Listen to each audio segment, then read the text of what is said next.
What is it? It's Friday, January 3rd, 2020. It's 10 past 4 in the afternoon, and we're doing more Rusty Fish. So, yeah, I don't care how it looks, so let's go live. So, is this thing on? After yesterday's trouble with the bandwidth, I did some testing and experimenting, and I have no idea to see if we're live. Let's have a quick look. And this should be green. This little dot here should be green that you don't see at the bottom. It's green now, so let's hope it stays that way. I did a half-hour stream test about 20 minutes ago. That ended 20 minutes ago, and that was super stable, apart from one glitch where I think I walked through the Wi-Fi while cleaning up the boat. So let's dive straight in. And remember last time we worked on the Atlas tool and basically managed to and I have to turn off that keyboard macro, but basically managed to put more than one texture into an atlas, which is super nice. Let's make this smaller actually. Did you know you can hold Shift key to resize windows on Mac, and it will scale them from all sides instead of just nice little. So we have individual rows at least right now. I mean, still it's kind of this all could fit into even less data. So has the stream dropped again? No, it's stable, kind of. Let's keep an eye on this. It says stable here, so I have this little window here that shows the quality, so I should at least be aware when it drops. So yeah, but we have all the little fish in here, and probably we could put them all into a much smaller grid, and that's what we're gonna aim for today. So goal of today is basically further improve the texture fitting, and maybe add as a bonus write the atlas file. Let's see how far we get today. So we do the usual. Let's check if there was, if we're up to date, if somebody pushed something. It's always annoying when you start to, is the audio working? Yeah. When you start to work on something and then afterwards realize, oh, somebody else did something there, but looks like we're pretty clean here. So let's dive straight in, and I probably also want to get rid of a few of these warnings because they're starting to get a bit annoying. So and we also did test in the fish context. So we remember we got the seaweed atlas down from 350 atlas files to around 50, and I hope by the end of today we're down to like 5 to 10. So let's aim for 5 to 10 and see what happens, how far we get. But yeah, basically, this is the old texture packer, and there goes the stream again. Let's see if it catches itself.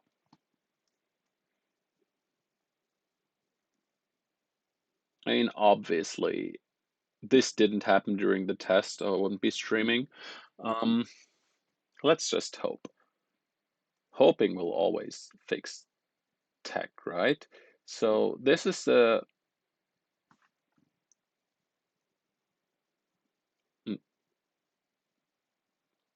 I have no idea what's going on here.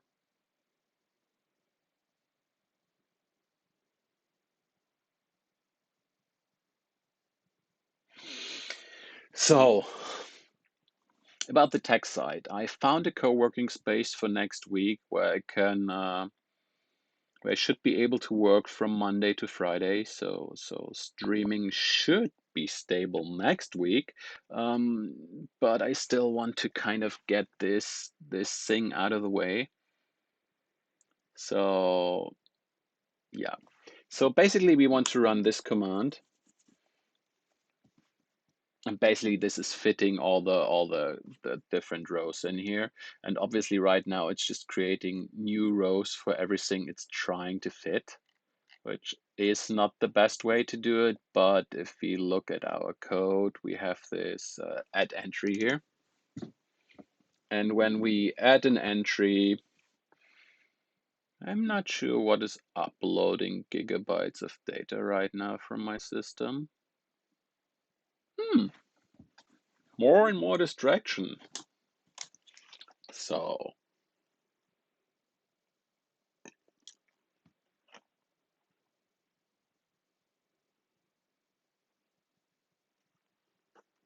something is wonky here. So remember, where we try to add an entry, we say, okay, if it doesn't fit at all, don't even bother to try, and otherwise find a row. And this is the code that's finding the row here. So you see the problem, or create a new row. And creating a new row is kind of cool. So it always creates a new row, but maybe we should find the row first. And we're gonna do this. We could do something super fancy, but I'm gonna do something a little bit less fancy. So I want a list of candidates, and that's basically a vector. It's a vector of the row indices that could be candidates. And then for r in self.rows, we just say, okay, could this be a candidate? And this is a candidate if it could fit the new entry, right? So we could so what we could say, we could ask the row would fit entry, right? And probably we just say height and entry dot width.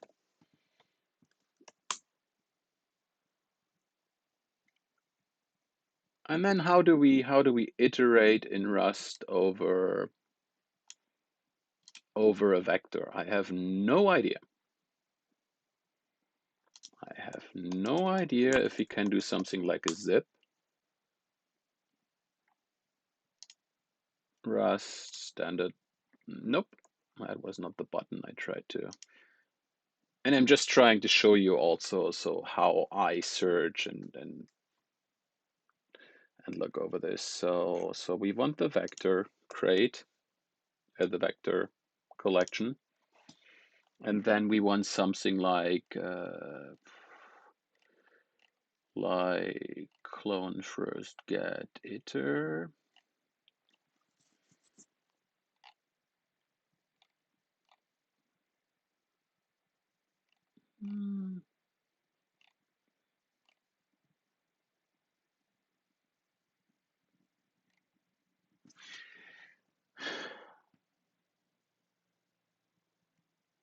So I'm gonna do it a little bit different here because I don't want to get too far away. So we say for ri for row index in 0 to rows dot length,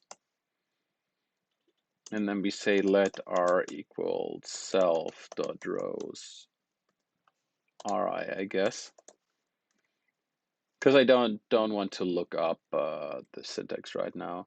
And then we say print line row would fit, and that's just step one. Obviously the would fit doesn't exist yet, so we have the row here, and that has a function would fit. It gets a self reference, it gets a width, and it gets a height. And it just returns if it would fit. So good old bull for the win, right? So when would it fit? So if self dot dot height would fit. I mean, if it doesn't fit in the not high enough, I mean, not even bother trying. So this is a clear false. So this is let available space equals oh nice. The row doesn't even know how wide it is. So the row definitely needs a width, right?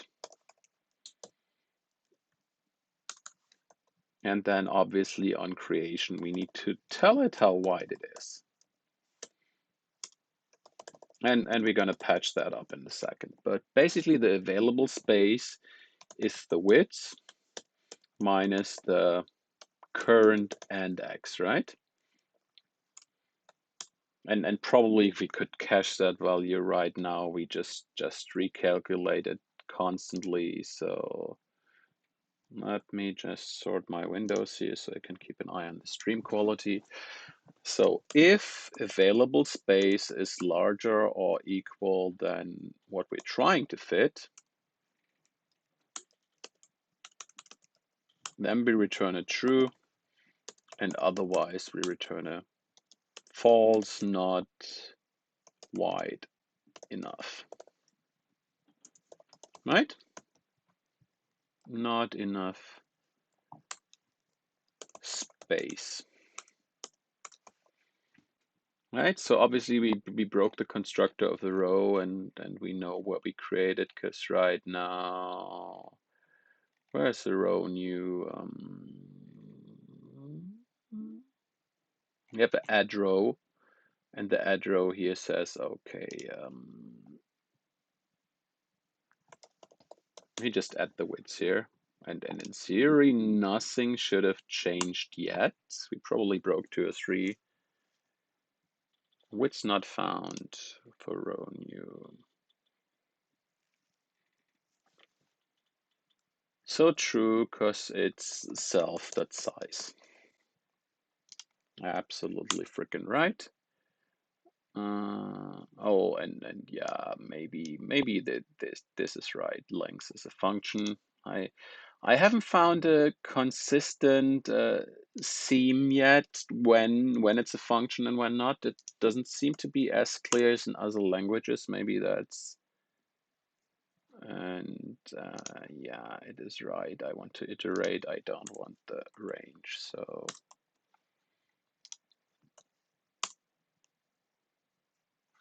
and the candidates is not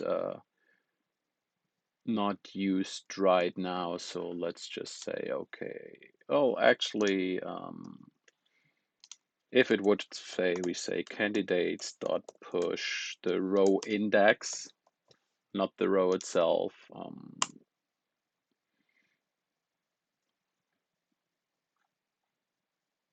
Okay, obviously we want to borrow here.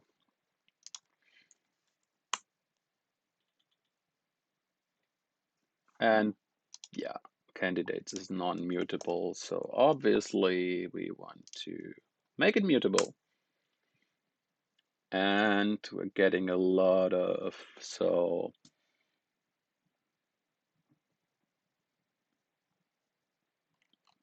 we're getting a lot of output now.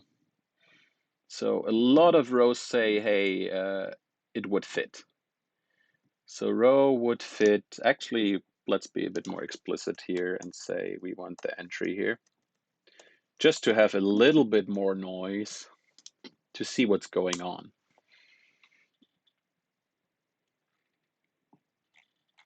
So basically we start at the very, very, very, very, very, very, very, very, very top. So right now, this is we create the first row, right? So this row would fit the entry with this height. So we just created an edit, and the next time, um, there are two rows that would fit. All the rows say, hey, I would fit, I would fit. We ignore them, but they say, hey, give it to me, give it to me. So, and then this third entry here, and then four entries here. So it's kind of okay. All the rows say, hey, I fit. And then basically what we need to do is here. So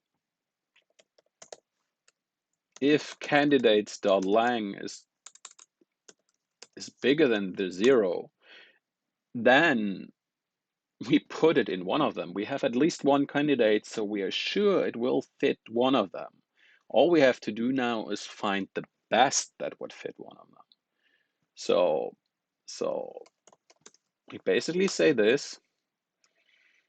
We only create a new row if none of the old rows worked. And let me be careful here. This should be the right thing. Too many levels here, which is already a code smelt. So I probably want to put this one into a helper. And I probably want to do it right now. So basically what this does is put entry into row by index, right? So let's just add that to add entry to row with index, right? So we have a mutable self here. We have the entry reference, and we have the row index, right? That's the use size. And for now, this is not returning anything. This is just saying, okay, you told me to do it. I expect you to know what you're doing. So let's just do it. So basically, here,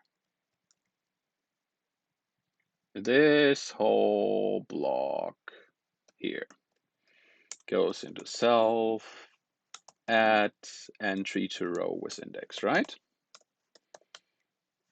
And obviously we want to pass in the entry and to do error handling, but this should never error. So we copy the block, and this could have been just a refactor if the IDE would have better Rust support, but this indentation level is still a bit deep, but it's not as deep and ugly as it used to be. So basically, okay, get the row index. So this all looks good. So in theory, this should, oh, let's make this return a bool because we have it for free anyway. So this should never happen. And then we just return whatever that returned. And then we have basically just extracted the code. We should have the old behavior. And if I could type, we should have the same behavior because obviously this ampersand goes here. Let's see. 232.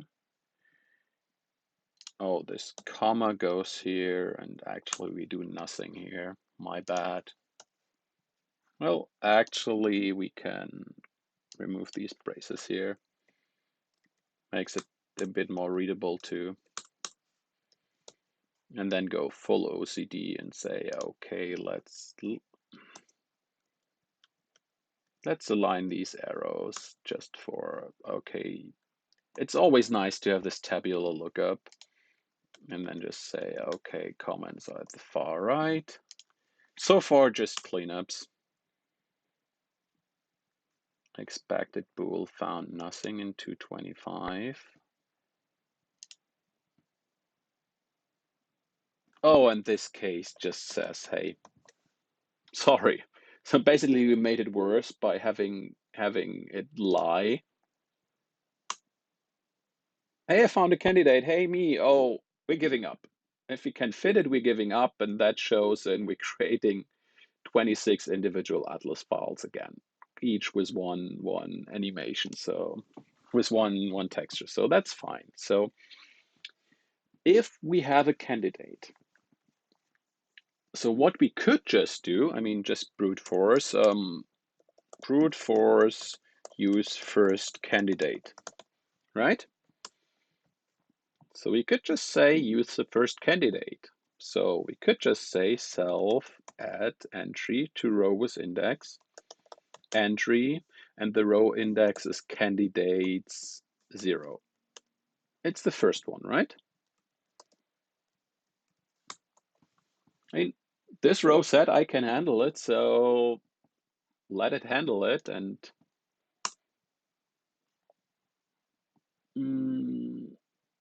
candidates, candidates,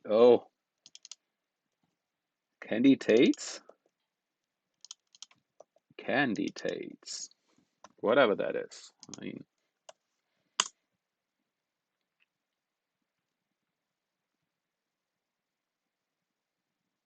so it still creates 25 of them. I have no idea what. Let's look at the image. So there's one in there right now. Not what we want. So what's broken here?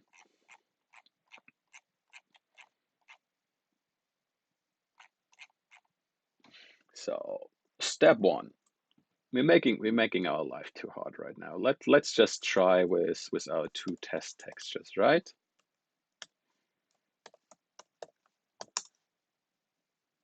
So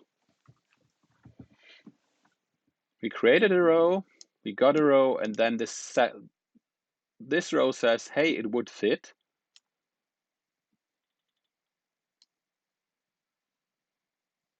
It would fit, and then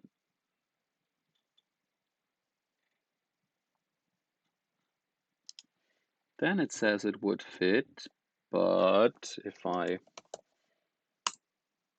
open it, there's one in it. Oh, you cannot see that. There's just one in it. So what did we mess up? We create a row for the first one.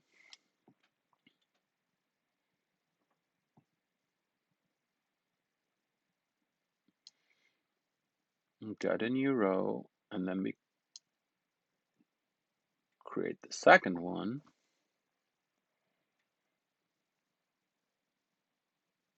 So I think this here, so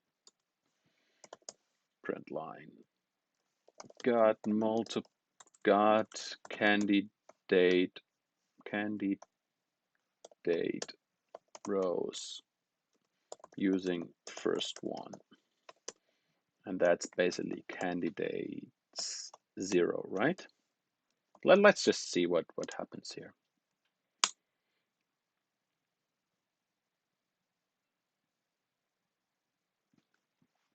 So it's trying to use 0, 0, and then for some reason it's failing. So for some reason it's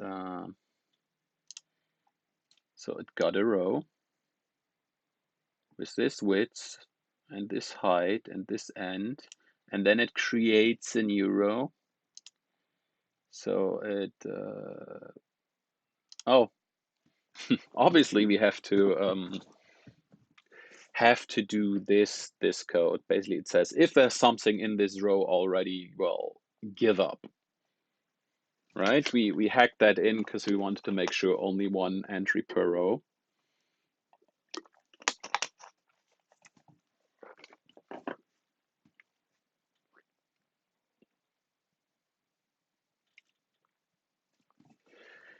So I wonder if these two branches are actually the same thing, but let's try to be a bit explicit. So if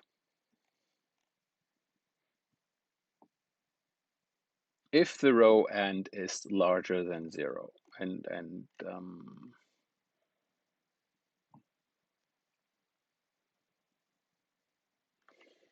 then we say if row would fit, and right? We can just do the do this here. If the row would fit the new entry, then we do something, and else we return the false, right?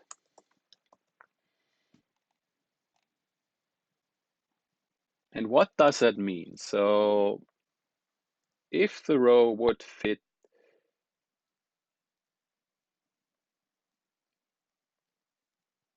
basically this is, isn't it just this? I mean, isn't it just this? Because we clone the entry, okay, we start at the row and we start the row Y, so it's basically the same. So I think this actually is gone now. And since we have the if would fit, we can just say, hey, the empty row is just a special case of the non-empty row. Because if it fits, I don't care if it's the first entry or some entry, because this is initialized to 0. So I would dare to say this just works.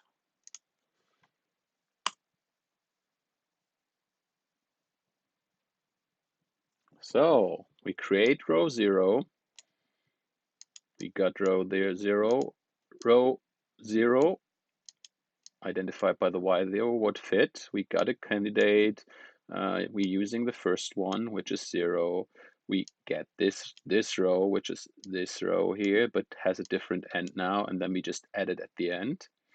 So if we just open this atlas file now, oh my goodness, see that? We have them in one row now. And we can also look at the test atlas 0.map file now, and if you see the X changes here while before the Y used to change. So if we run this on the whole fish thingamaboo now, on all the swimming fish, and see how much faster this got, because right here, and it's a bit hard to see, but it's always saying, hey, I'm using the first candidate, and you see the end here is growing. And it looks like all of them actually, okay, so the end here is nearly 2048. So when I add a new one, it says, hey, there's no candidates, create a new row. So here it says got candidates, but for the next one it doesn't. So it basically creates a new row, which starts at a new Y, obviously. So it's a second row. And if we open that now, you see you already see that all the fish here are in 2 rows now. So it puts them in, and obviously the border is not there, and it's touching very close to the edge now, but that's fine with me. And what we could actually do is, that also means better packing means smaller textures. So we could try to say, does it fit in 1024? And if you look at this now, it still kind of fits. So will it fit in a 512? In one 512? I mean, we might even be better off. That's a trade-off we have to decide. So we do a 512 and open that one, and well, it doesn't fit in a 512, obviously, but it fits in two 512s. So depending on our engine, that might be the better solution. I mean, worst case, we can go back to a 128. And this is not the final solution. This is just a slight improvement on the. We can go back to 128, and what it will do is, I don't want to do this, but it will end up putting one fish into one texture. So as soon as it fits at all, I mean, if you try to put a 128 texture in a 64 pixel atlas, it's not going to fly, but it's trying real hard now. And And well, we could go 256. You could just go 256, right? And open that, and obviously it will put 2 by 2 in. And this is if all the textures have the same size, or at least the same height. This is near the optimal. Obviously, this will totally break down when they're not. So let's just say for the sake of it, we take one, we take a few of the swim textures. So just 4 of them. No, that's the wrong one. So we take 4 of the swim textures, which will end up like this. And then and I'm happy that I have such a big data set with Fiiish now. Oh, not enough dots.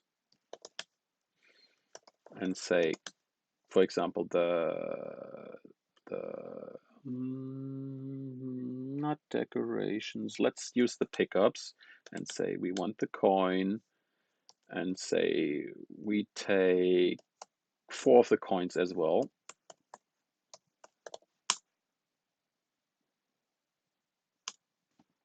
And let's make this a bit bigger, so we are sure. I can never remember the move by word in shell, so make it bigger so they obviously fit into one. I'm not sure why I have only 3 coins in here.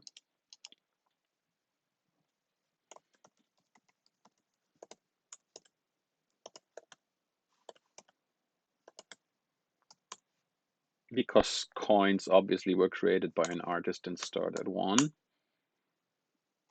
And we should get rid of that arrow, but basically this is kind of okay because we pre-sorted them.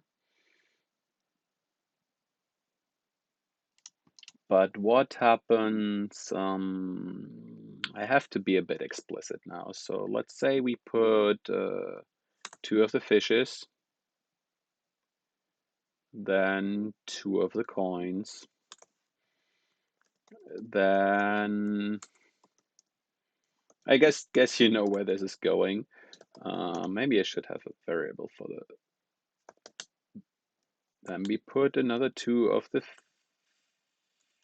fish swims here, and we're gonna use the 2 and 3, and this might be a bit more of a real world scenario. And then we put 2 more of the coins. Pickups, coin, nope, coin 0, and then we say we had coin 1 and 2, so let's use coin 2 and 3. And if you look at this now, then you start to see the trouble with this. It puts the first fish, fine, new row. It puts the second fish saying, okay, fine. It puts the first coin, and then it says, hey, it fits into this row. I use this. And then it puts another coin, and that kind of fits. And then it puts the fish, and that still fits. And then this fish is actually the right after this fish. So it needs a new row, and it's wasting a lot of space here by putting the coin in the first row that fits. And this is already a big improvement over the last iteration where every row just had 1 entry, but it's still kind of, and I mean, yes, we could say the caller should make sure it's sorted, or we could sort by what do we sort, height, width, and actually we will pre-sort the data in a certain way. But this is already a big improvement over the last time. It just has some glitches. That's what I wanted to show. But what I want to do is I'm gonna let this beast loose on fish again. So right now, our highest seaweed atlas is this.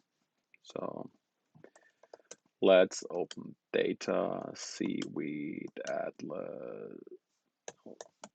atlas 49, 48.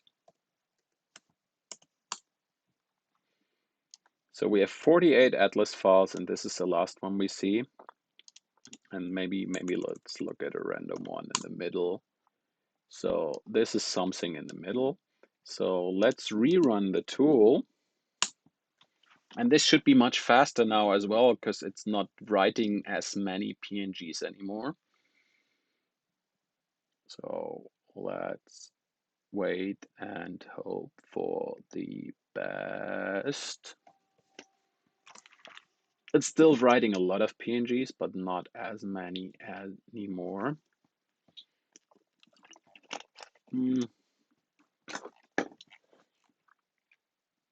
It's still writing 48, which is a bit. Oh, wait a second. It's creating. Let's do something. I'm gonna remove all the atlas files and run this again.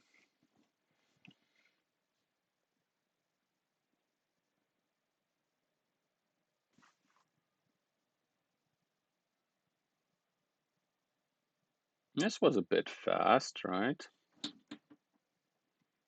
Let's open. Oh, 11 doesn't exist, so I think something broke.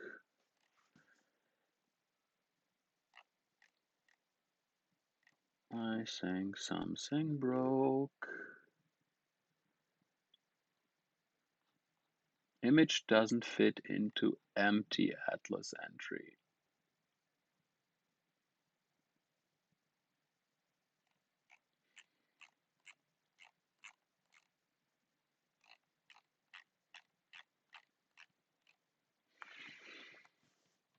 Got row 0. Oh, see that here? This, it basically tries to fit something.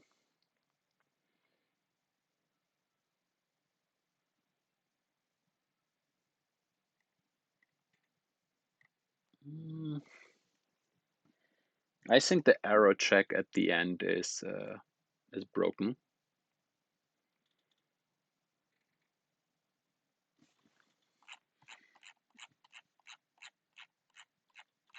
We're hitting an edge case here, and then probably we should reduce the noise here a bit.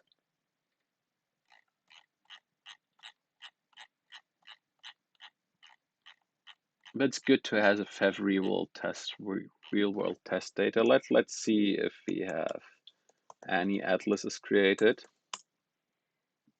So just to look at something. So this is the game atlas, and you see this is already.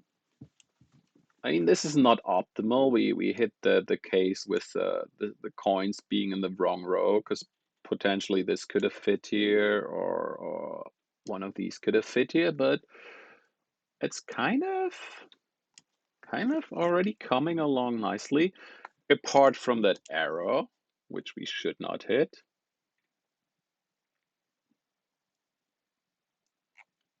And basically this here.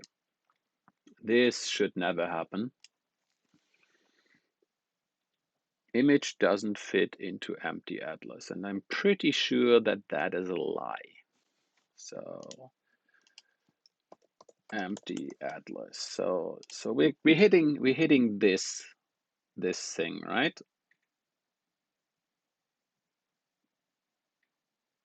We're creating a new atlas, trying to add an entry, and it says, "Oh, nice try."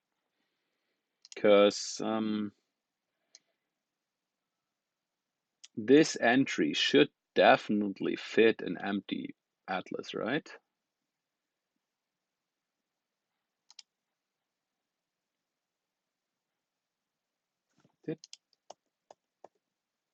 Okay, this is the only place. So add entry failed on a new atlas, right?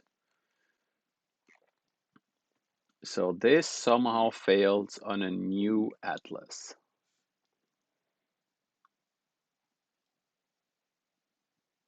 So let's say add more noise. No candidate row found, creating new one, right? And we just output the atlas here. And now we have to, I don't want to double up the, I just want to, oh, no, self. This is just better error output, right? And yes, we run it on everything right now because we don't have the feature to run it on a specific one. And basically, it's this here. And actually, I'm gonna steal the, where's the, give me a second. Let's steal the Lua. Let's steal this one just for making it really visible. So basically, I want this in here, just so if we ever hit this in the future, we see right away.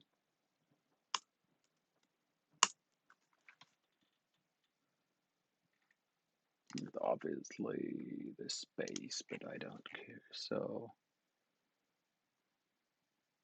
this here.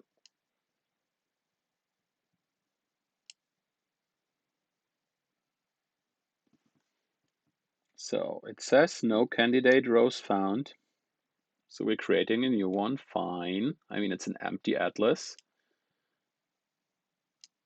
We created a row at 0, then we got the row, and then we somehow say it still doesn't fit. Wait, what?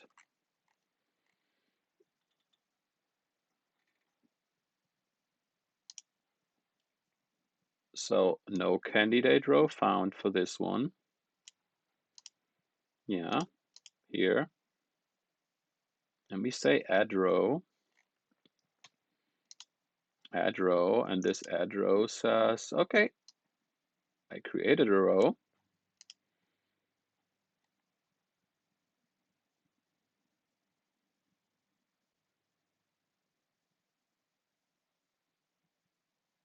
It creates a new row. It uses the height. It gives us the row index. And then we say got row.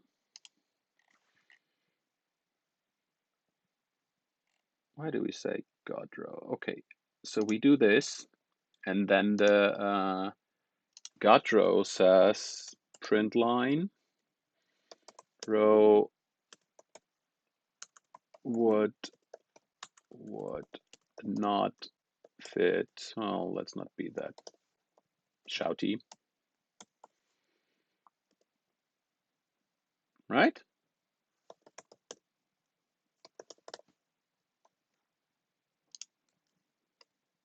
Add more noise.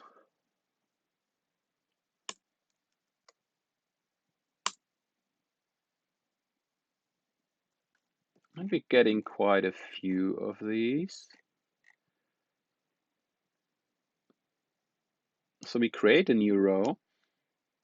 We got that row. And that row says a row with this width and this height doesn't fit something. Is our wood fit broken?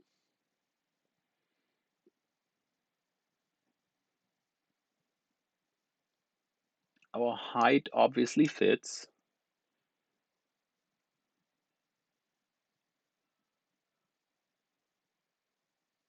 So what?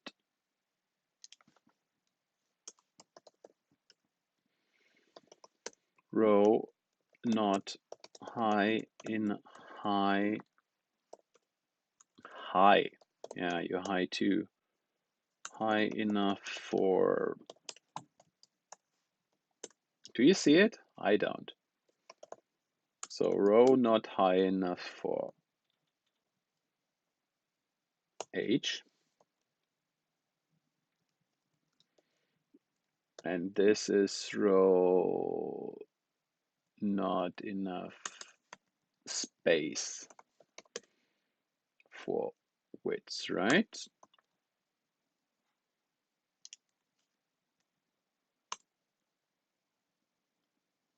Confusion. But at least the stream seems to be a bit more stable today. So let's just scroll to the last one. Oh, see this? I mean, that's what you get when testing with square textures. So this row has a height of 293. And the entry,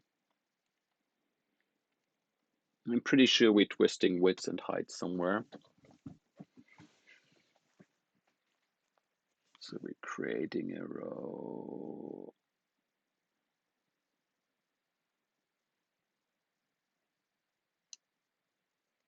So this is the height. I'm pretty sure we're having a height width switch somewhere.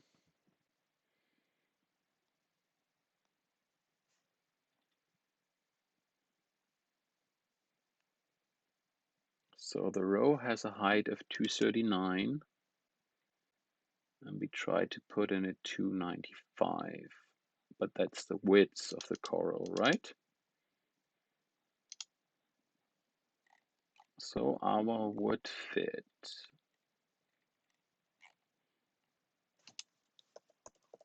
Would fit. Yeah, nice try here. X before Y, right? And I'm pretty sure, yeah. And by testing with square textures,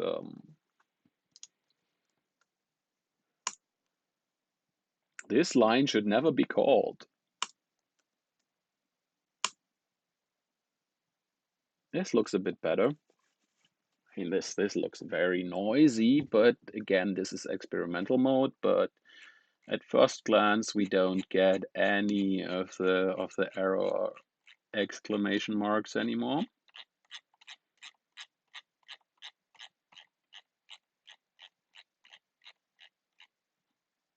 This is cool.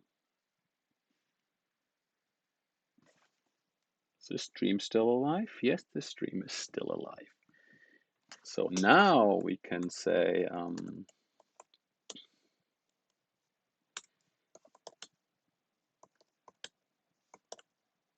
let's just look at the PNGs. Now we fit them in 3 instead of, remember 350 something, then 48 earlier, and then just 3? I think that's even one less than, if we look at this, and let's make this a bit smaller so it fits the screen and scale this down. But even with the bug, I mean, I think the old version had actually 4.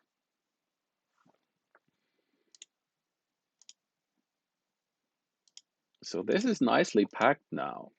It's still not perfectly packed. I mean, you can see it could have been a bit smarter with fitting in this stuff. but it's already much, much, much, much better. And actually, I want to do a quick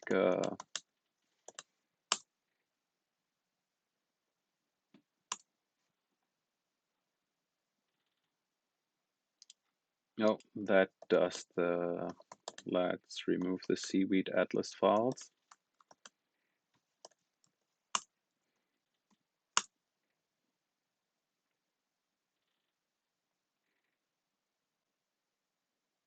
And the new one is faster than the old one. So the old one also wasn't that smart.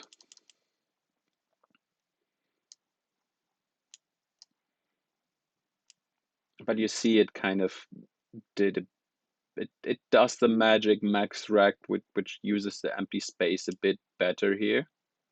You see lots of less space and bigger spaces for big stuff coming in, but the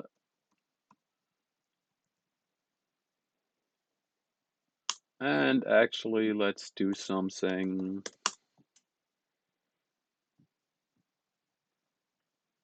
No, actually let's remove all the atlas files to have a fair comparison.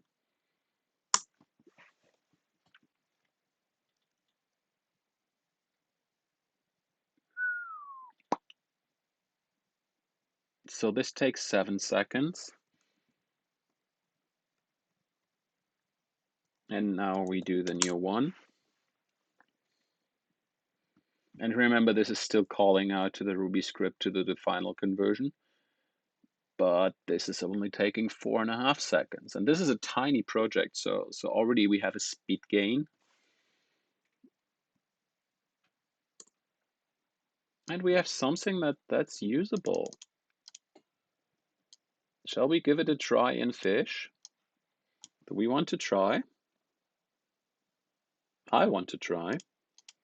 So let's pack this. Then go to Xcode. Build it. Run it.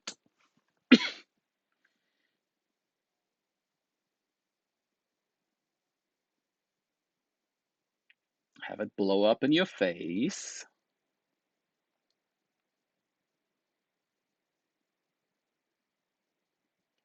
Hello. Okay, so far.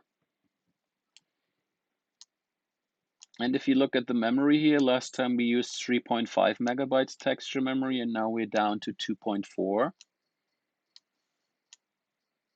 I'm not sure you can hear the audio, but and everything seems to be working. The coins, the background, the buttons, everything seems to be there. And let's stop right here. It's a bit hard to read, but now we only generated 21 textures. So we're pretty down to, and also we only rendered 56 materials. It's still not optimal, but nice. So in theory, we could kind of stop here. But I want to let me commit this because this is a nice step in between. So we basically what we did here is fit more than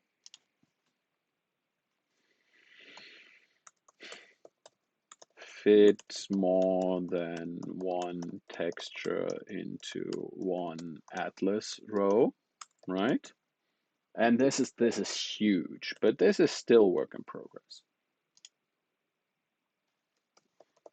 But in a pinch, you could use this for a game and probably get away with it.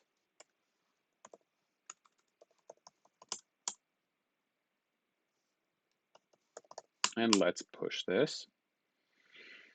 So what we can do now,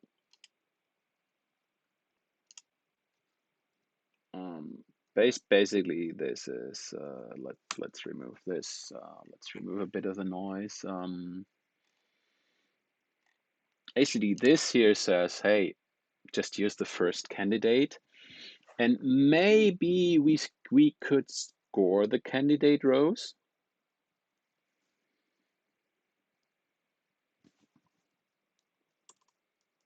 So find best candidate.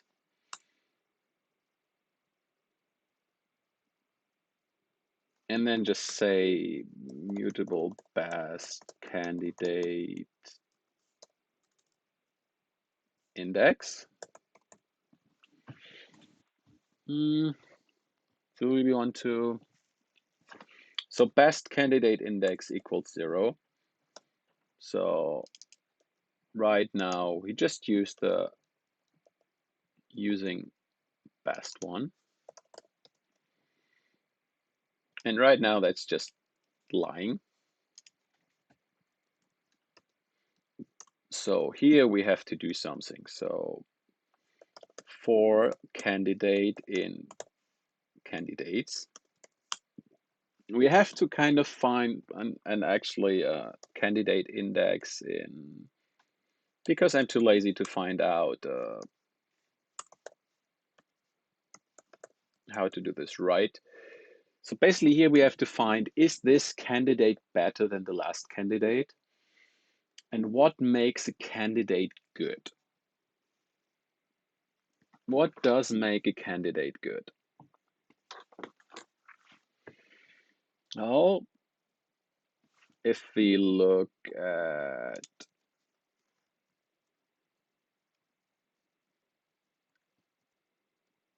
this again,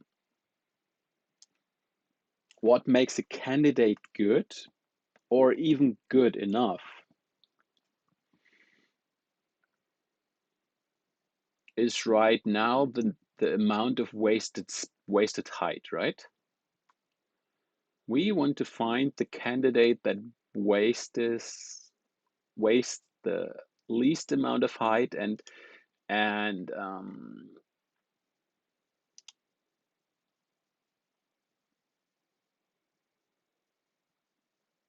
right now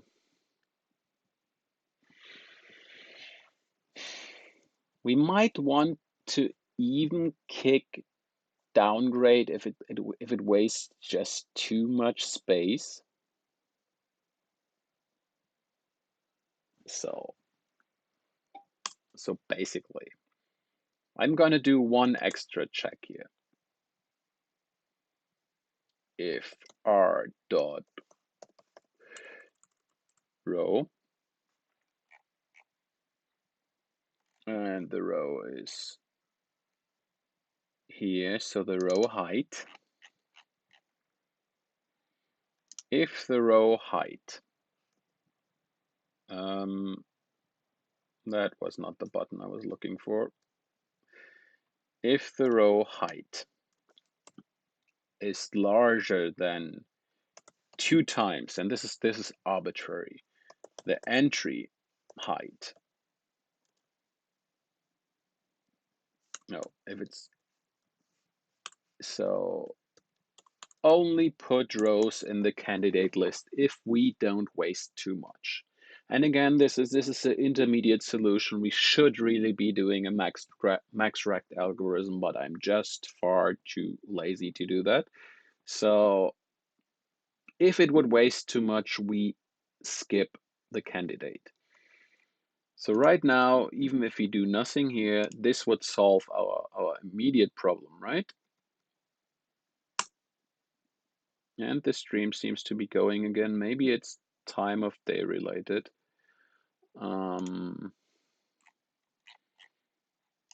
Yeah, let's just put a 2.0 here, a 2 here.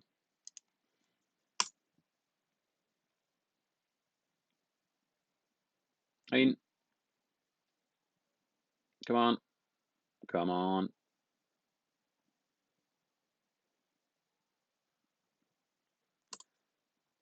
So this already solves our immediate problem because it says, hey, the coin is too small, so I just leave the space for the fish.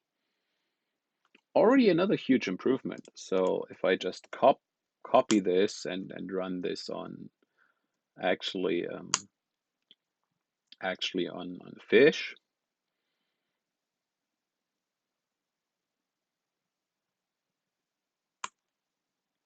and look at the seaweed atlas, you already kind of see, oh, you don't see, sorry.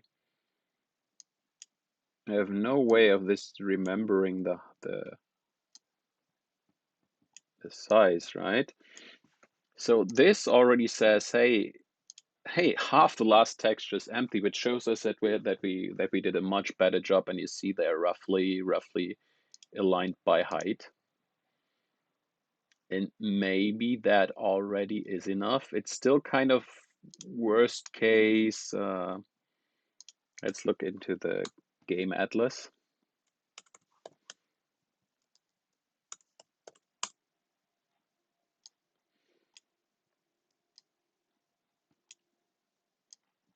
So if you remember the old one, this is already kind of nicely sorting stuff.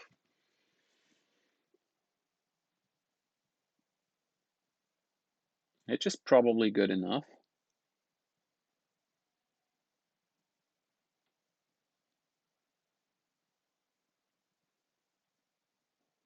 But in more complex scenarios, we still might want to find the best row. For now, I lean towards not even bothering to go there. So basically, this here is to do actually find best candidate. I'm gonna skip out on that today because there's one thing I want to do. Because if you look at this, and it didn't save the size, but it fits anyway. So if you look at this, there's one thing that could make this even better, and that is sorting by size. And I want to at least sort the entries by height, because that will improve all the other fitting algorithms, because we don't end up in the case that all the tiny stuff uses the height and then the big one doesn't fit in anymore, which we kind of hit in the seaweed atlas case, whereby so here the small ones use the height and then the big one doesn't fit anymore.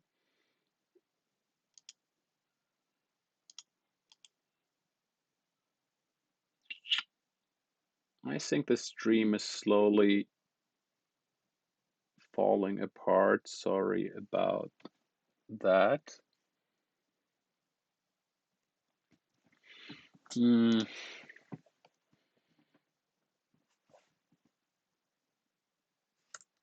So I'll leave this as is.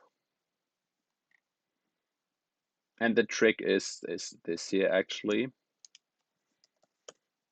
Do not waste too much space. Purely heuristic. 2 is purely actually is guessed. It's not a guess. It's experience as well. But let's say it's a guess. So if we put this here, we just did half of this, but it's good enough for today. So do not waste to actually we say reduce wasted space when fitting textures into atlas rows, right?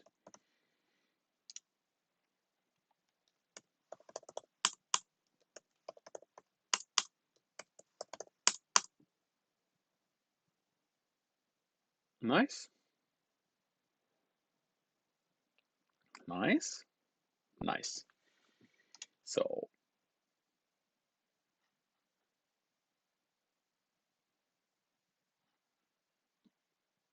lost my train of thought. So yeah, I mean, there's one more thing I kind of want to look into. I mean, basically, Here we create a list of entries and then we drain it. And I kind of want to sort them by size. And I have no idea how to do that in Rust. So Rust sort vector with condition.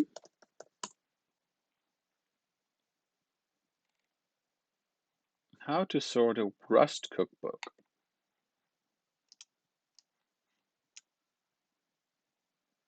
Sorting vectors.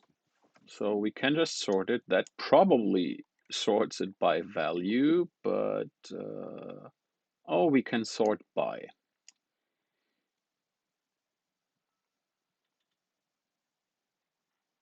Shall we just try this? So we do entries, sort by, and that is pretty common pattern. So it gets A and B. It gets a block that gets A and B, and we have to tell it, hey, what to compare. And in this case, we just go, I just want to sort them by height. So A is an entry, so I just go entry height. Right, so I just say entry height is, and I have to be careful with the order now, is b dot height, I guess. So let's see if this even compiles.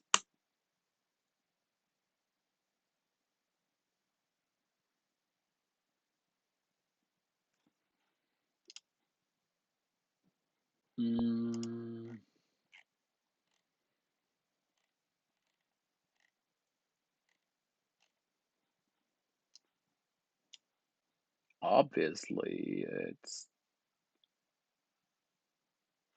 oh, so we do a height com.comp, which probably is implemented for U32.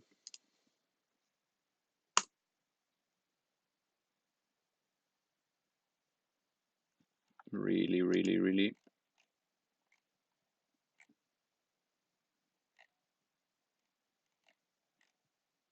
I'm not sure I want this, but if you say you want to borrow here, well, be my guest.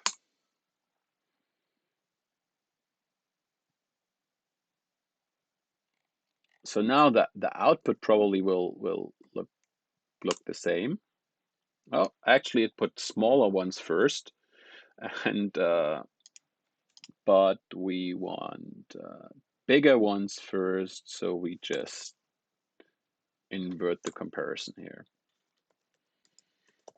Higher ones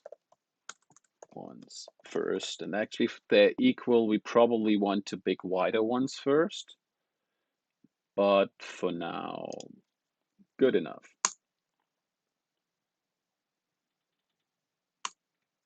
So now let me check the stream holds. So now the bigger ones come first, the higher ones come first. In this case, it doesn't matter much, but if I copy this to Fiiish now, I will run it on Fiiish.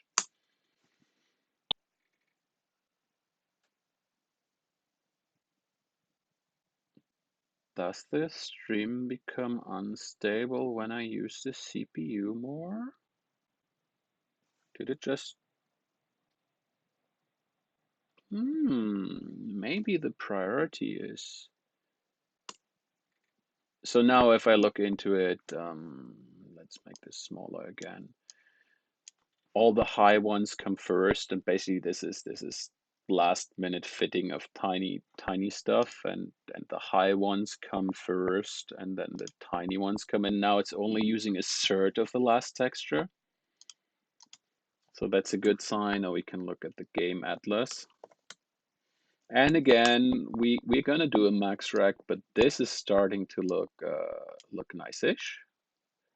So it takes the highest one, and then it kind of fits almost perfectly. I mean, we have plenty of space for high ones here. We don't have space for fish. I mean, this space here is still kind of dead, but we could still fit a lot of stuff here, and it's only using half the texture, so there's lots of space down here. Oh, let's try the GUI.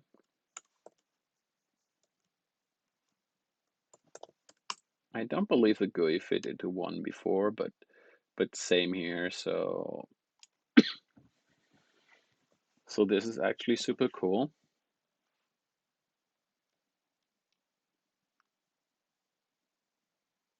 This is nice. I'm wondering if we even need max rect right now. I mean, obviously I want to.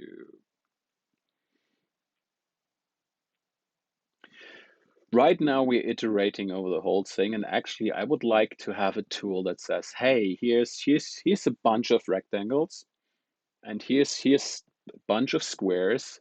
Fit these rectangles into as little squares as you can. And that should be totally separate. It shouldn't care if it's a texture or anything. So right now we're just iterating and try to fit this, instead of saying, here's everything, give me back everything. But it's getting so good that for the game, I mean, if I rerun the game again, and let's find Xcode. If I rerun the game again now, and let's kill the audio.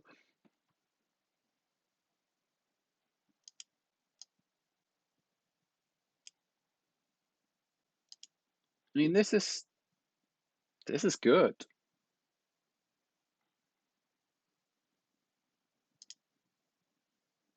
For the game, this is fine.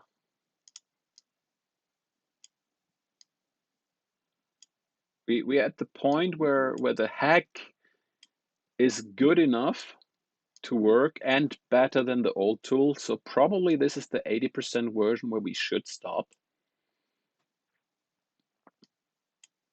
At least with the texture packing for the moment, until we find a hard problem. So I will commit this as well, and this was almost too easy. Sort, pre-sort textures by size for better fitting into Atlas. And basically, this is the point where I want to stop this.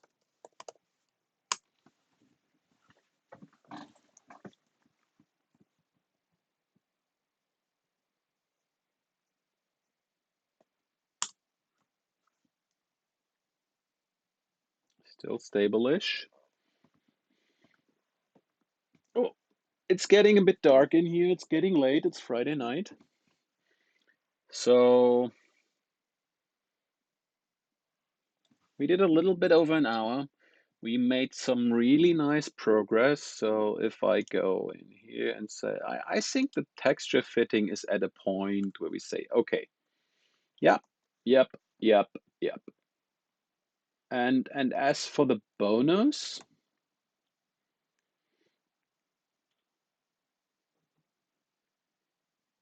so as for the bonus,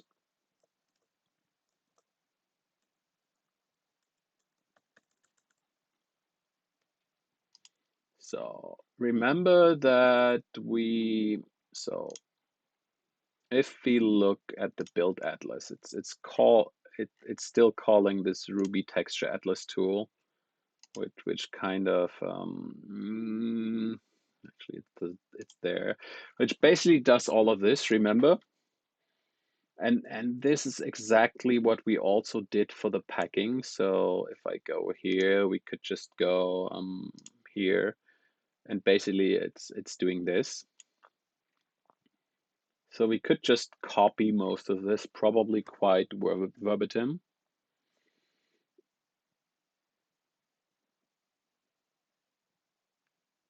And tell you what, it's gonna be the weekend. I'm gonna be working at a coffee shop probably tomorrow.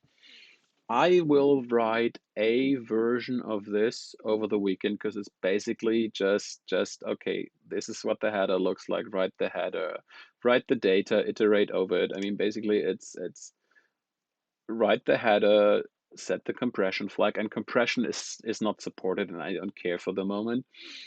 Write the number of textures in there. For every texture, get the matrix, and that's actually one of the more interesting parts. But basically, it's translating. Let's get matrix. Basically, here it's just hacking the matrix together. I mean, there's no rotation in it, but we don't need it. And scale is always 1.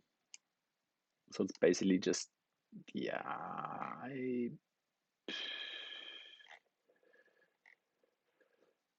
do you want to watch me to rewrite this in Rust? Actually, now that we're this deep into it, yeah, okay, you convinced me. If the stream stays stable enough, we will rewrite this thing in Rust right now. So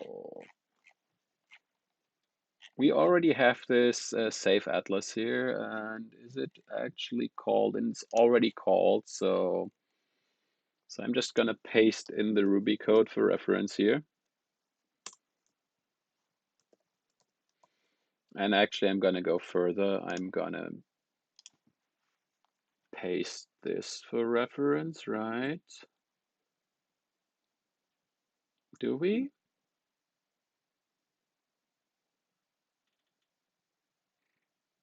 Yeah, I'm just gonna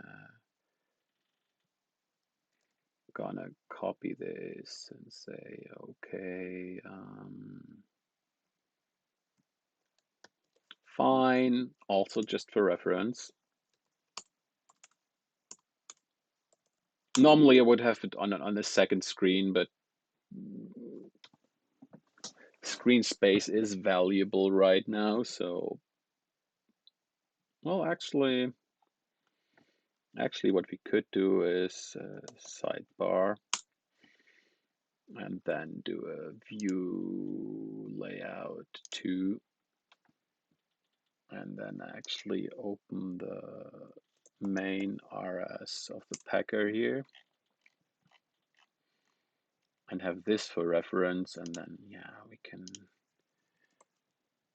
remove this here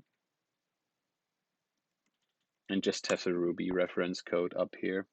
So this all still fits on the screen, yeah. So okay, step 1, write the header.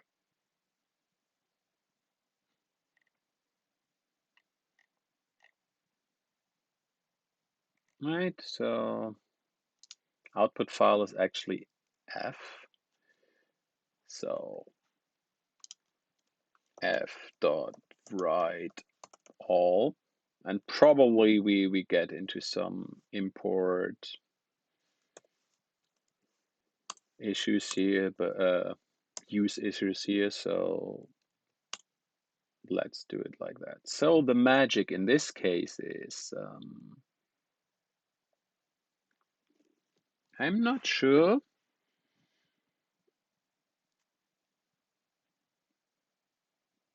what we are actually writing here. Let's do a quick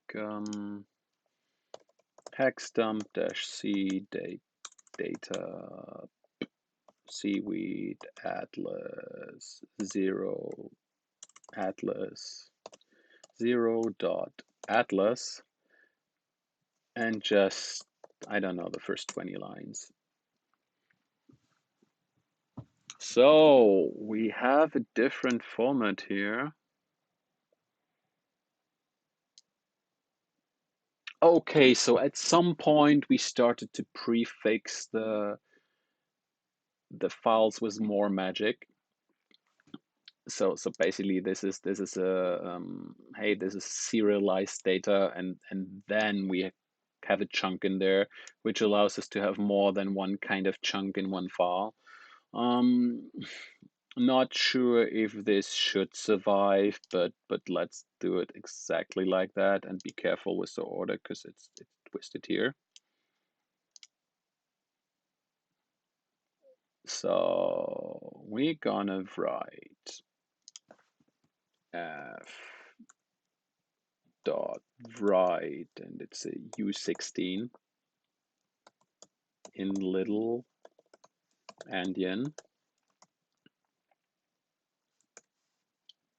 and we're gonna write the ox4f53.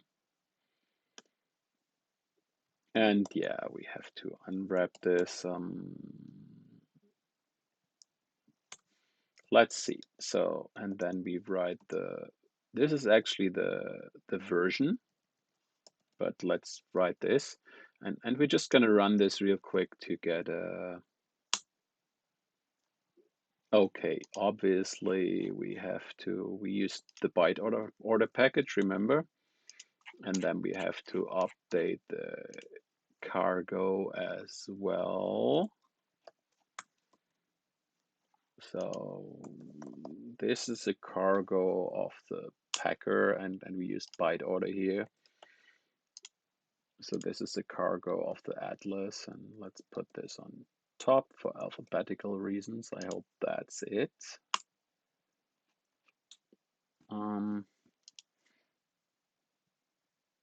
And yeah, probably it's no, no,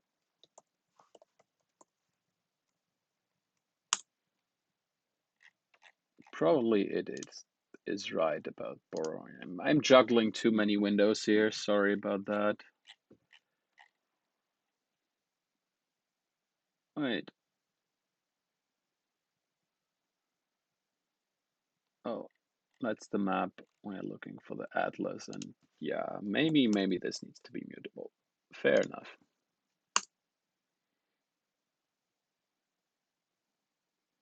So if we do a hex dump -c on data test atlas 0.atlas, now we get the 534f10, which is the one we got here.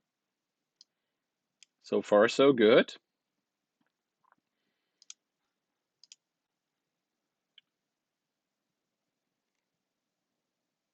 So we will just chuck along, and I'm gonna steal more of this code. Stealing from yourself is kind of okay, right? So we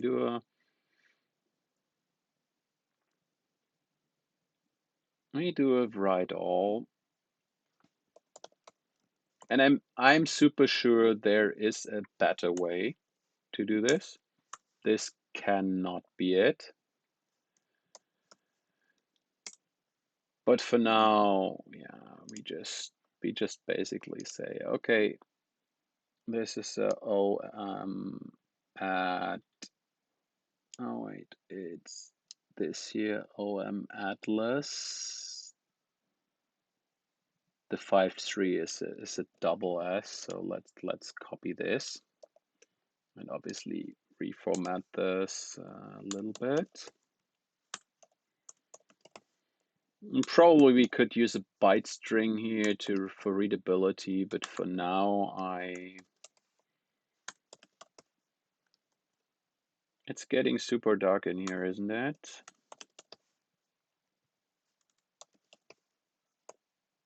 Oops. And this is basically atlas. Then, okay, let's say let compress equals Z or S. So S is non-compressed, I guess. as is non-compressed, and we don't do compression yet. So I wonder if we can just say compress as U8 and let's see. So basically that's this here, and then we just write 1000. This is probably version and reserved. So 1000, and yeah. So this is basically the header, right? This is the header, and let's just do a quick check.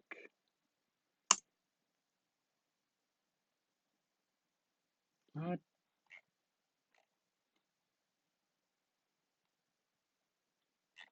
Yeah, we probably should also unwrap this. I mean, error handling is still on our to-do list once we figure out the best way to do it. And if we do a hex dump, we have the prefix, the OM atlas. Why do we have 353s? Oh, that's the S for non-packed, and this is the version plus the 3 resolved bytes. So the header is already looking correct. And then okay. How does this work? Oh, then it just goes through all the entries.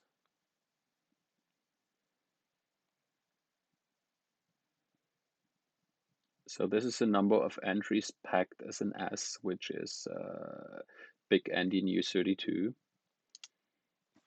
So we do a write U32, actually little endian. And this is basically, we're in the atlas, and remember the atlas has the entries, so it's just the entry size. It's just self.entries.length. Let me turn on the light real quick. Hope nothing blows.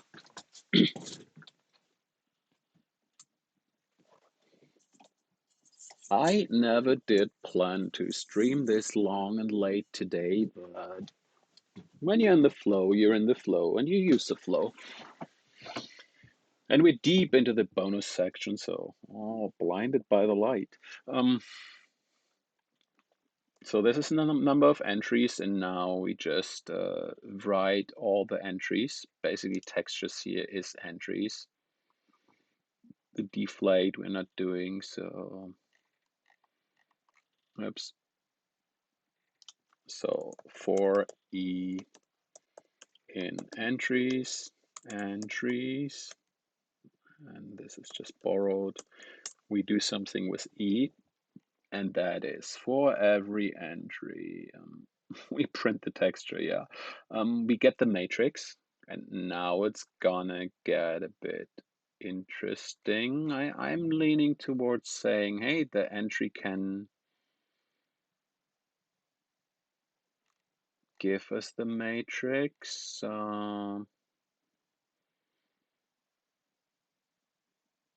Let's just cheat for the moment.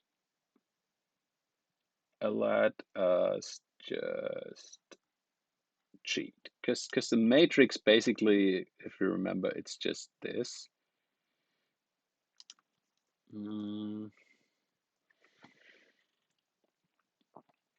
Yeah, we're gonna give the entry a get matrix. So this is the implementation of the entry, and we're gonna paste in for reference our Ruby code, and basically have a function that says get matrix. And just we don't have types now. That's a bit sad, but we're writing them as floats. So let's get the matrix as float. So this gets a self-reference and nothing else, and it will return. Can I just do? Let's just check check Rust real quick.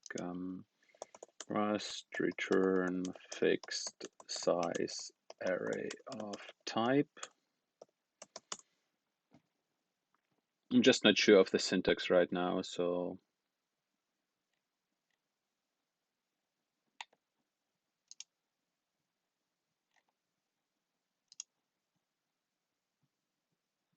I think that's actually the way you do it.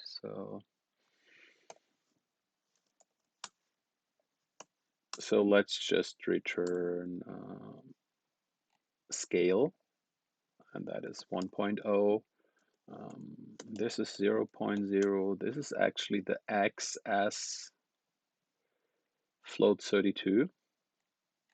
So this is self.x as float 32. This is 0.0. This is 1.0. I'm not doing any scaling, I believe, and this is self.y as f32, right? I just want to give this a real quick compile to.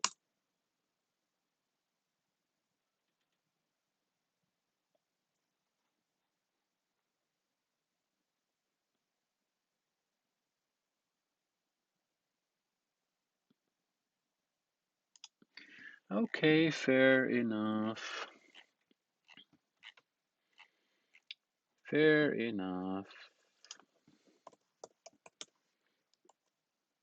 And obviously, let's try this. So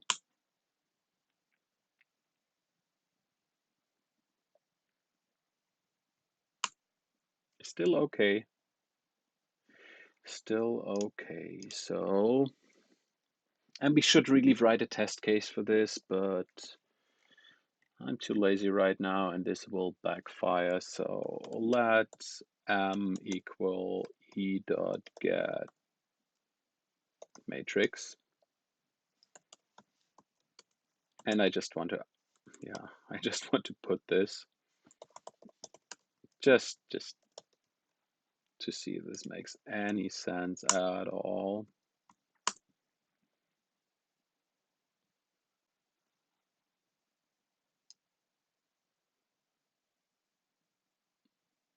These are the first three. This looks about rightish.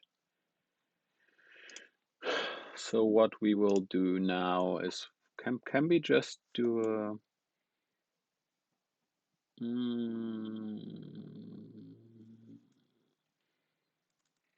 so actually for f in m, do a for matrix member in do f write f32 little endian, and we're just gonna write mm.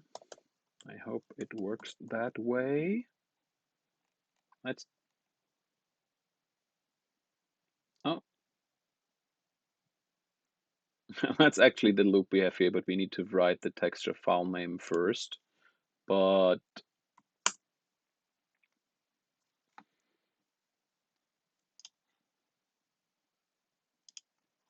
I'm not sure what the better syntax is, the borrowing of the array or the, yeah, this is an F32, thank you.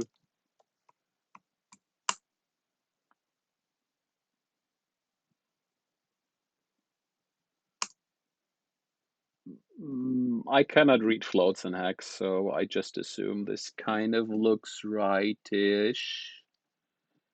I mean, we expect the F here, so yeah, and now we need to write a fixed size name, and I have no clue how to do that. So we have the entry file name, and we want the file name as a fixed size string. right? So basically here we say let name equals e.name, and we just borrow that. Was it file name? We get an unused warning, but actually I have no idea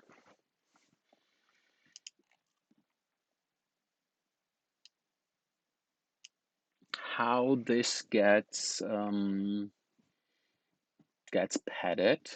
So I'm gonna check Ruby pack ASCII padding.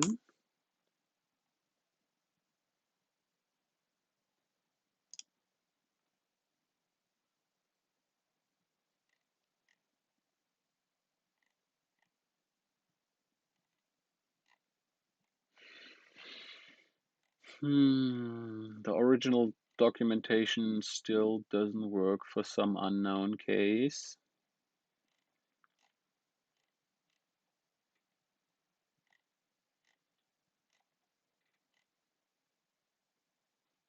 So why don't we just rb, yep, abc.pack, and then just do a 128 is probably too much, but do a 8.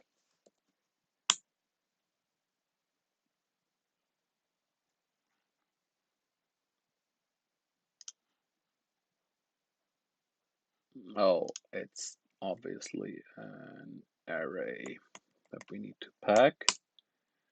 So it's excuse me. So it's basically padding with zeros. So that's fine. So what we want to do is Rust string as UTF-8.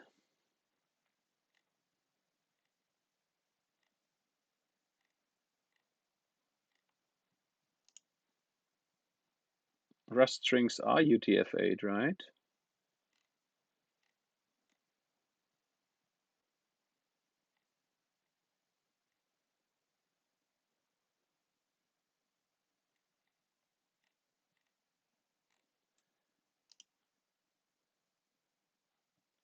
So basically, oh wait, this is UTF-16, so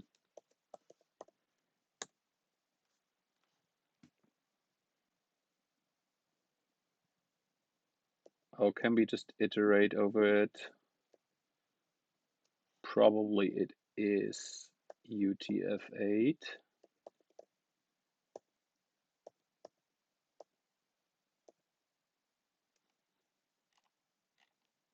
So Rust strings are UTF-8s, you say? I'm just going to believe you there.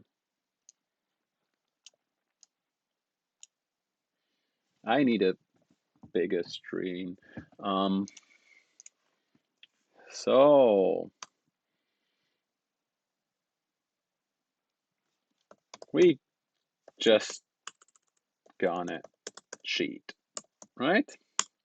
So we say for NN in N, and I hope that's the characters. Let's just print this out for good measure.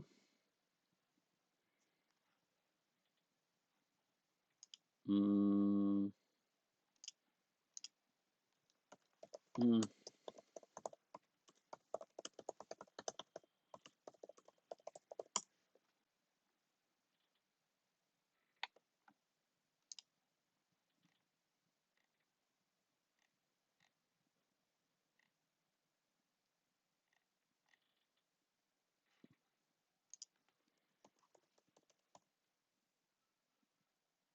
So we can just do an s bytes and then iterate over that, which is probably what we want anyway.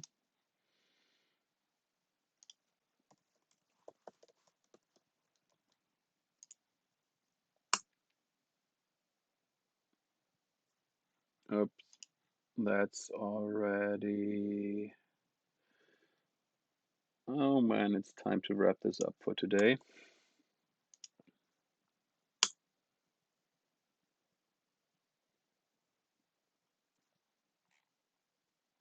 Yeah, so we're getting kind of reasonable data. So let's just write every byte to the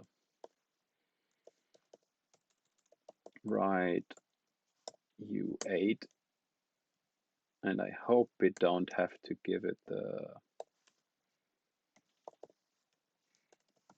and I probably need to deref that. Yeah.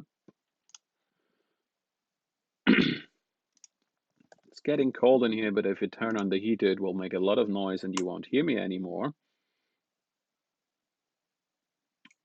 Obviously, if I do the hex dump now, the padding will... Oh, so A, it's the full file name now, and we only want the base name.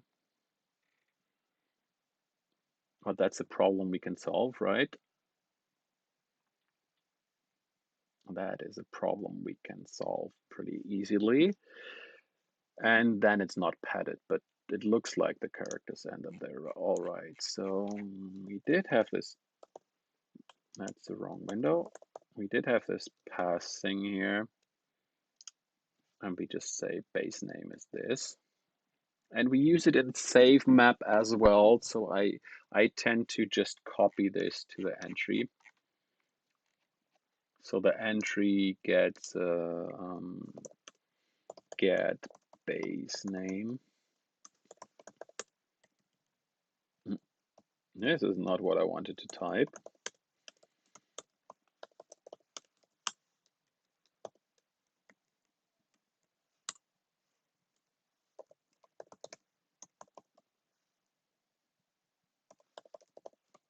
Is this what we want?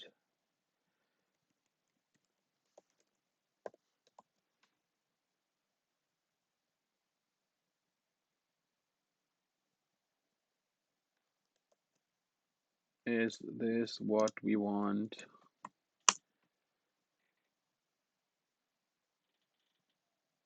Oh, it's the 2 and the S. The 2 and the S.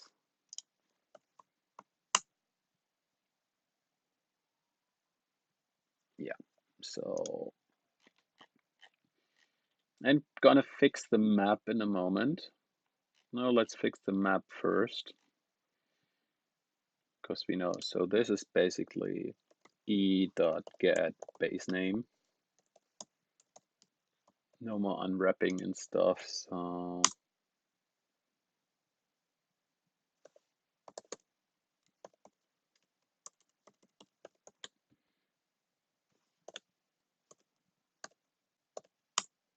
So this looks right. So we just use this. We just remove this here.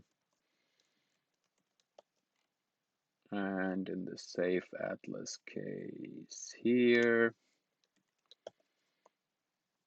we just say n is get base name, which solves half of the problem. If we do a hex dump now, we only get base names, but it's obviously not padded. So, and we're ignoring the max size. So basically we say one, okay. So for every character we write, we say C plus equals 1. And then while C is smaller than 128, we do F write U8 0. Right, and then we just increase this as well. We could do a for loop here, but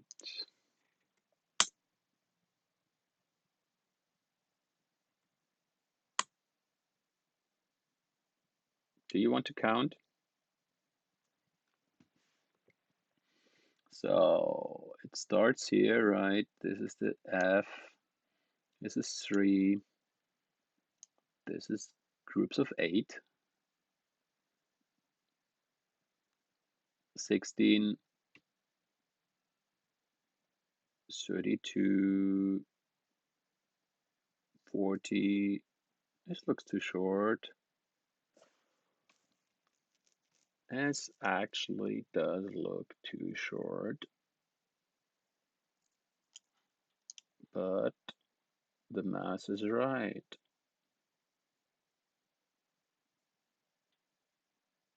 Is it off by 1?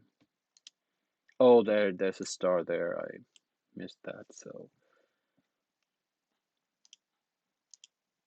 So we wrote the texture name, padded to 128, and that screams for please, please, please put me into a helper library thingy.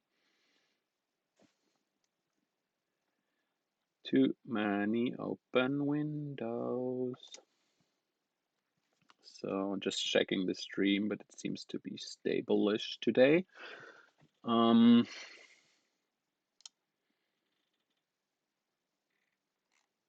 Yeah, let's remove a bit of this noise.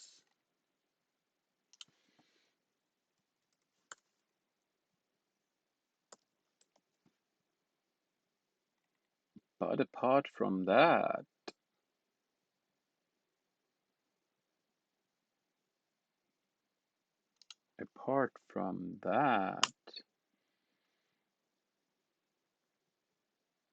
this could be okay. And there's one simple way to find it out. I don't want to copy over the Fiiish tools here. Oh, actually, we have the build atlas here, right? And we could just call the Ruby tool. We could just do this.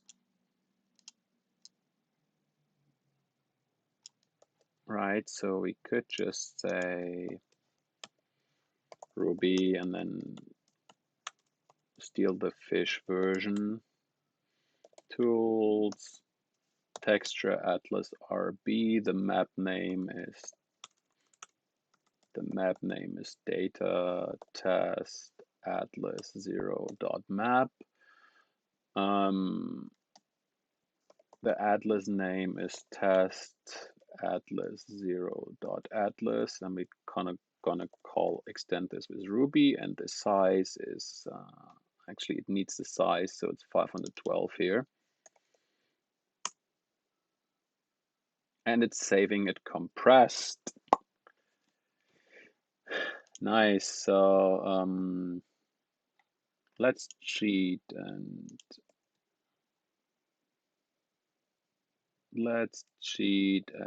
disable the compression. How do we disable the compression?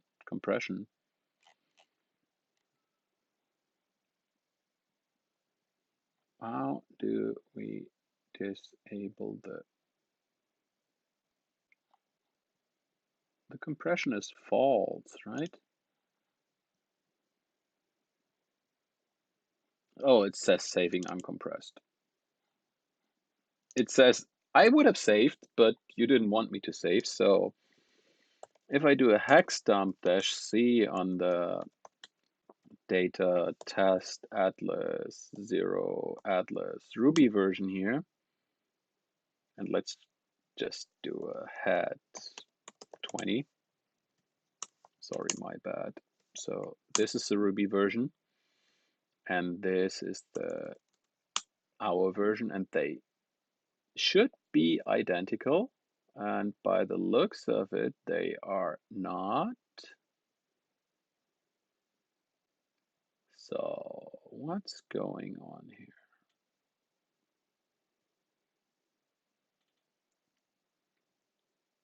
So let's do this. Ruby, and this is Rust, right? And then we do a diff-y Ruby on the left and Rust on the right. And let's make this a bit wider. And add a, can I just do a,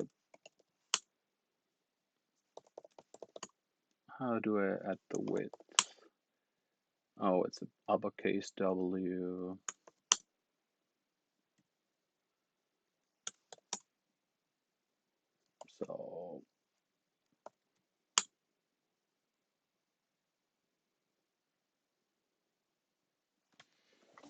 So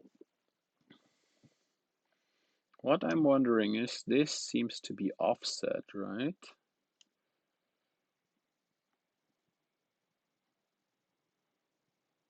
So this has 4 dots here. It's not writing the S there. The Ruby version is writing a 1 here instead of an S, right? So the Ruby version,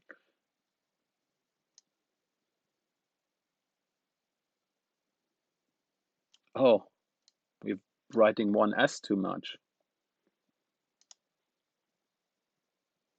So this second S in the Ruby version is actually already the compression, while we doubled that up in the Sublime in the Rust version. So we're writing one S too many here, which should have jumped at us right away. So let's just, okay, now it's going to get a bit ugly. Sorry about that. We run this again. We run the hex dump to a file again for Rust, and then we diff this again. So now the first line looks correct. So first line is identical. Second line is differs, and obviously Ruby is writing 2 bytes here, and we are writing 4. So it tags as S, and obviously S is, it's time to stop, because S is obviously, which is the size, which is not a U32, is a U16. And this is lack of Ruby knowledge, because I kind of forgot it. I'm so happy I didn't let this run against Fiiish, because it would have just blown up and debugging would have been a nightmare. So it's good to diff with the old tools, and this is already better. This basically says, okay, so far so good, and then it starts to change round about line 90, hex 90. So this is the matrix, right?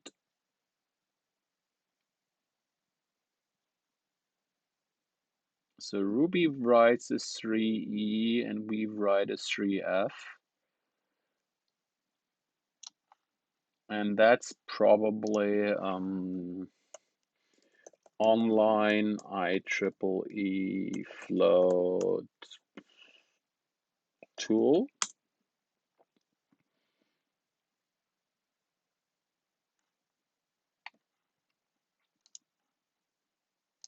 So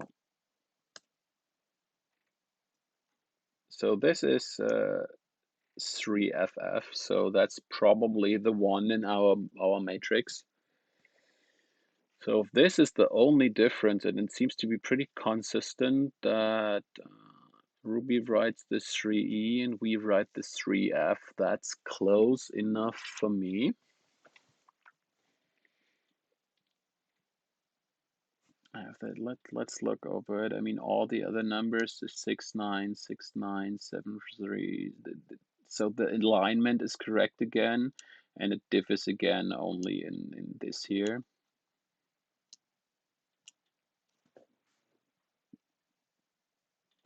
And let's do one more thing. Data test atlas 0 atlas star. The file sizes are identical, so there's only one way to find out for real. And now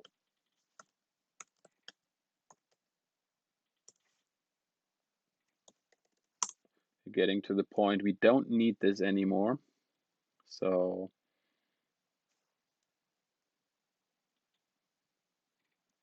basically we say exit here.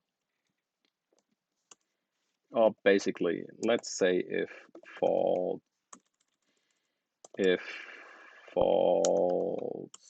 then and no fee.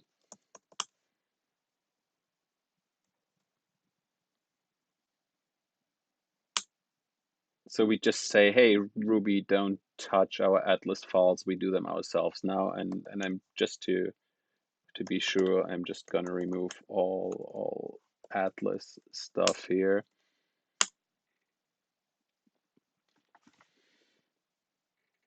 So this got even faster because 2 seconds were used by Ruby, and I'm just gonna do one example hex dump data game atlas.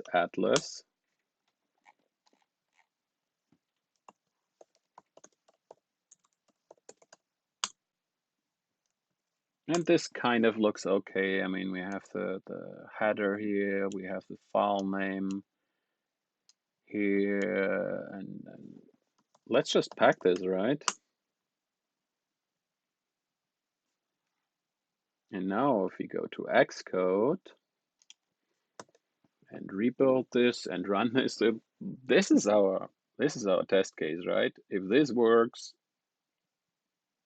it doesn't. This is bad. Ooh, what is wrong? So the only difference is the float, right? And obviously all the textures have the wrong sizes now, so it's going totally bad shit crazy. Can I say that on stream? Let's wait for the stream to stabilize because that kind of messed up my encoding.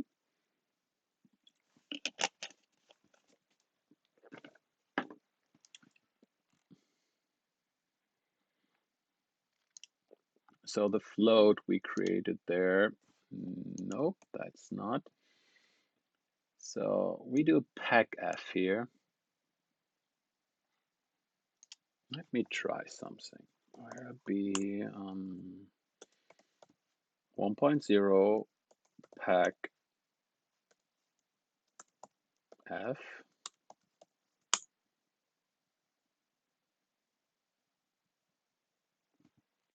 So this is 80.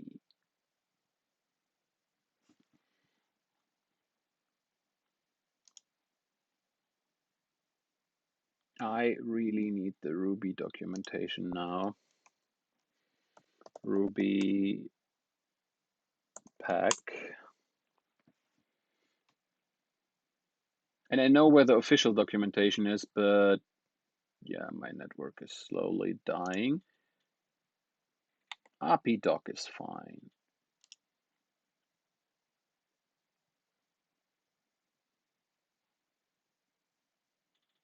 And that's a problem I have with all Ruby sites recently.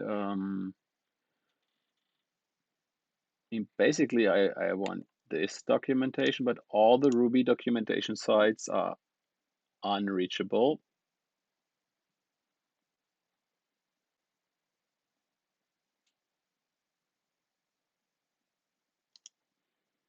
What?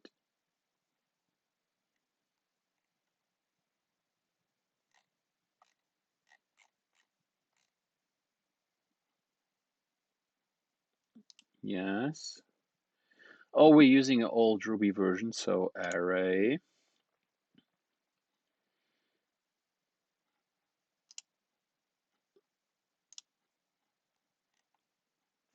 Array, and this has a pack. And packed. Oh, this is a table I was looking for. Single precision native float.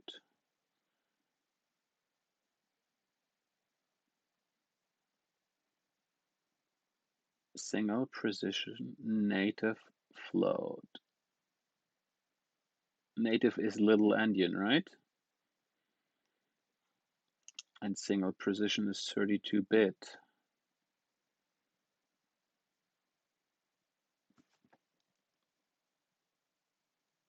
So what's going on here? So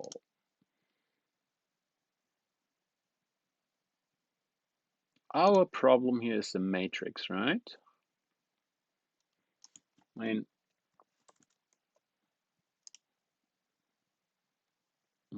yeah.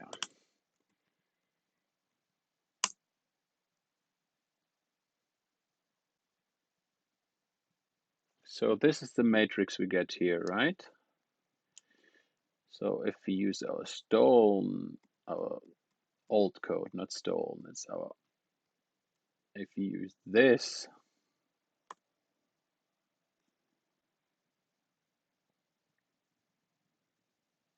so the matrix, oh, so we used absolute sizes for the matrix, and in Ruby, and we kind of knew that. I mean, these who can read, so this width and height here, if we read it in, and this is actually here, it's divided by, oh, it's even worse.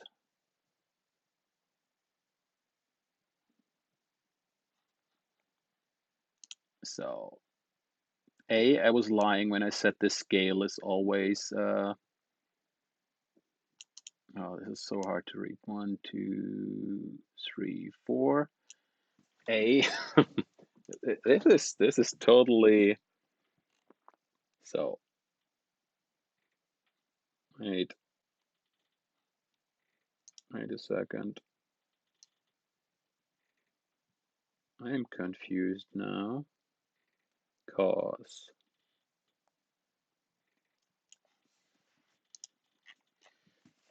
so we get the matrix, we output the matrix, right? And get matrix is basically calling this code. And this is definitely an array of 6. And here we have 1, 2, 3, 4. Oh, the matrix is down here, sorry. So what we see is here, if we just look at the third value, at a third value, this is a percentage. So 0.25 means 25% of the texture size, which is the 512 here, and that is actually 128. So the position is relative. That's mistake one. That's why we get so gigantic textures. So basically the position needs to be divided by, it's getting freezing in here. So when writing this here, when we do the get matrix, actually the get matrix is, this here shouldn't be the absolute size. This should be divided by the size. So I'm tempted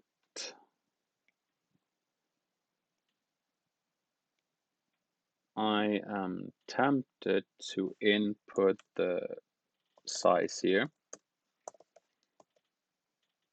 All right, so because the entry doesn't know the size, but we know the size. So when we do the get matrix, we input the self.size. And then obviously here we need to divide by size. This is probably overkill in casting.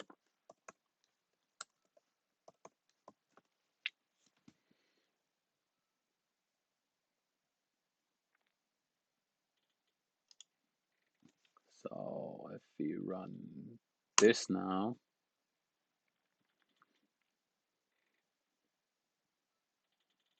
then at least our and run the Ruby code for comparison. It's a bit hard to read, but these values here, going down here, is this value here, 0, 025, 05, 075, 0065, and these are good. And the last ones are also 0, 0, 0, 0, 0.25, 0.25, and same here, 0, 0, 0, 0, quarter, quarter, quarter, quarter. So that's already better. The initial value still looks dodgy, and to me,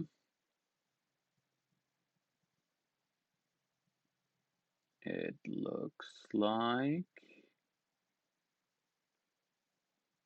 so this is all ones in our case, and this is all 0.25s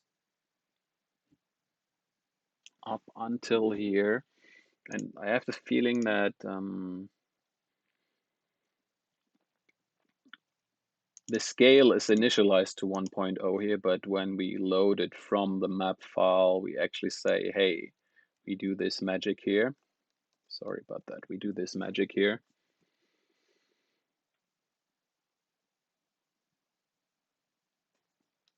So let's just copy this over here because it's all contained in our matrix. I mean, this is scale here, just for reference. And then obviously the start and end is basically this scaled version as well. So let's just split this up. Let's be so let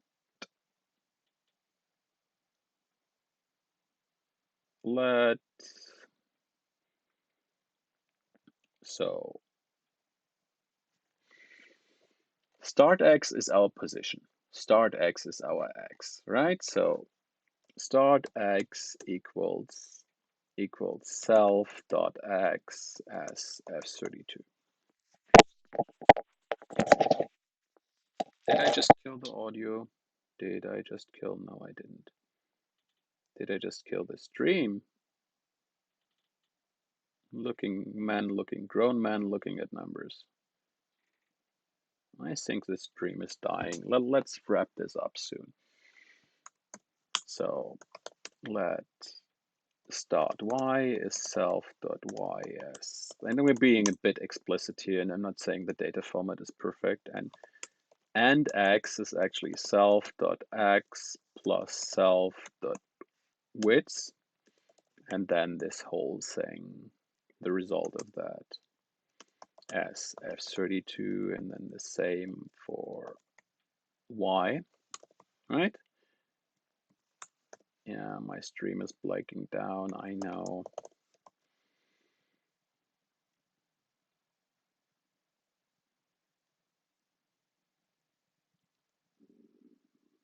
And basically we do the division here. Let's just do the division for everything right here.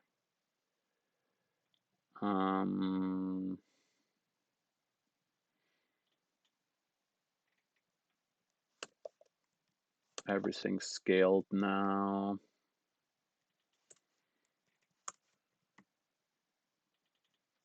I'm just in wrap-up mode, so basically this is, and then basically scale x is end x minus start x. Oh, this is funny because this is actually the width divided by. Let me show you. Let's do the explicit version first. And y minus start y. So this is. I don't know why this is called scale x, and this is called scale y, and this is totally bogus, and I'm not a fan. No, nope, wrong window. I need more space.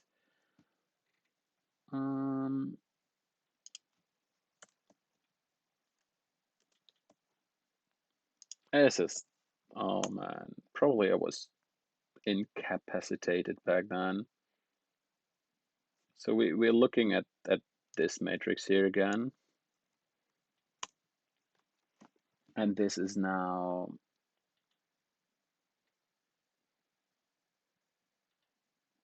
not okay. So this here equals this here. And then the second one, and then we just look at the last one because it has some complexity in it. It's basically the same. And there's one thing I want to fix, because basically this scale x here is basically the same as self.width as f32 divided by size as f32, right? And this here, self.height as f32 divided by size as f32.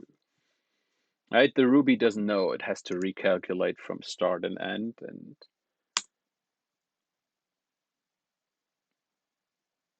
so these are still the same values. It's just a bit clearer what it's doing. And then obviously, while we added this here, it's basically start x, and this is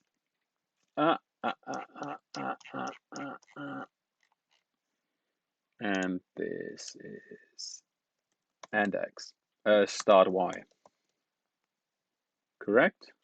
And then we don't need this anymore. Basically, this is scaled width, and this is scaled start and scaled end, because that's what the matrix does. It scales. And I'm just gonna put a big fat to do clean up, please. So if I run this now, and again, the values are the values we saw before, and this now, and then do the hex dumps, one for the Rust version and one for the Ruby version,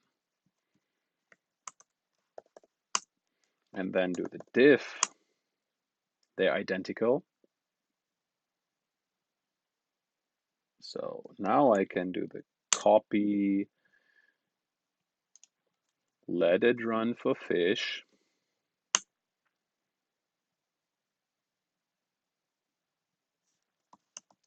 So quick.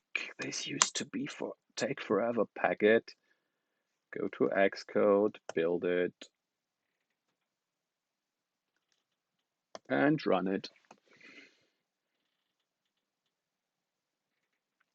And it doesn't explode anymore.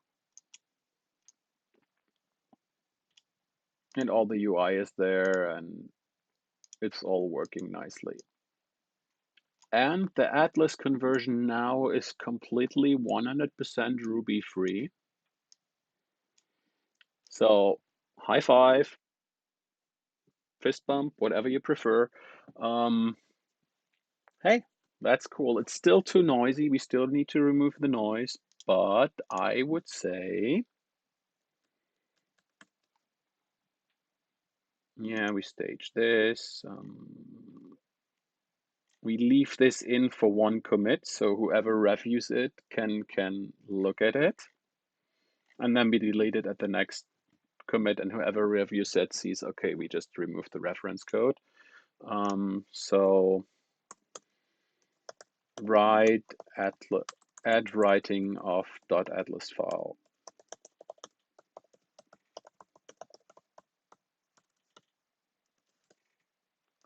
Reference code from old Ruby included.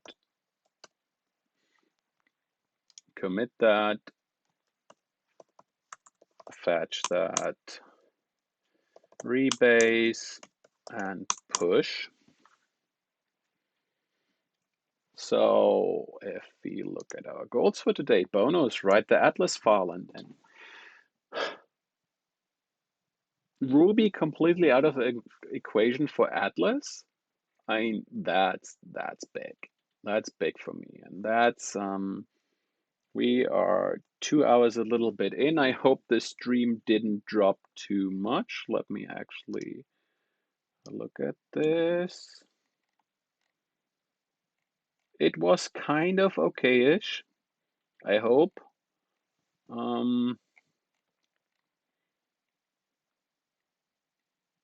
Bitrate was okay-ish, so I would say this is a wrap.